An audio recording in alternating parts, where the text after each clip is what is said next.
حبايبي يا رب تكونوا بخير. النهارده ميعادنا مع بدايه البعبع اللي هو مين؟ اللي هو الدي ان ايه. اسمع الكلمتين دول عشان تحطهم حلقه في ودانك. خفت طبعا، مش عايزك كده يا عم ما تخافش، اهدى اهدى اهدى اهدى، مفيش حاجه اسمها بعبع معاك.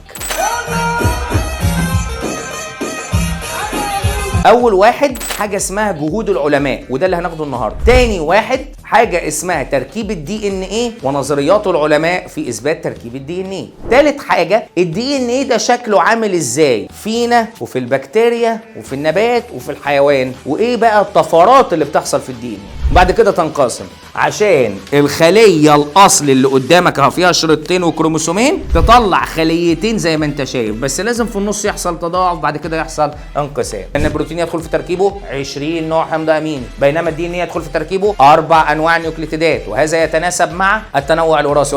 لكن اتضح خطا هذا، وان مين الذي يحمل بقى الماده الوراثيه؟ الدي ان ايه. والدي ان ايه بقى جواه شويه جينات، جين الطول، جين لون العينين، جين القصر، جين الكوليسترول، جين السرطان، جين الفصائل الدم، جين الانسولين، وهكذا. قعد بقى يستخلص من دمه الحاجات وقعد يفحص تحت الميكروسكوب، يفحص تحت الميكروسكوب، يفحص تحت الميكروسكوب، لقى ان جوه الفار ار حيه واس ميته، ده كده ولقى اس حيه. يا دي النيله، البروتين هو الماده الوراثيه؟ ايوه يا عم البروتين هو الماده الوراثيه. لا الدي ان ايه. ما تحسم الموضوع. بقول لك ايه رايك نحط على ماده التحول انزيم يكسر الدي ان ايه ويسيب لك البروتين، ونعمل التجربه تاني، وان التحول تم انت صح يا عم. لما يسالك كميه الاشعاع، لا واحده. طب نسبه الاشعاع، لا انا هنا كنت واحد ما فيش غيري فكانت نسبتي 100%، دلوقتي واحد من اصل 8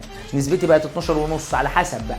انت قصدك ان الدي ان ايه هيتضاعف؟ ايوه انت كده لقطت انا قصدي ايه. الدي ان ايه في الخلايا الجسديه، بس خد بالك لازم يقول لك في حاله انقسام او قبل الانقسام مباشره ال 46 كروموسوم هيفضلوا زي ما هما، بس الفرق كانوا احادي الكروماتيد، كل كروموسوم شكله عامل كده. امال هنا هيبقوا احادي ولا ثنائي؟ لا اتضاعفت، هتبقى عامله كده قبل الانقسام مباشره. برافو، هيحصل لها عمليه ايه؟ تضاعف. عارف مين الخلايا الجنسيه اللي كانت 2 نون وقبل الانقسام مباشره؟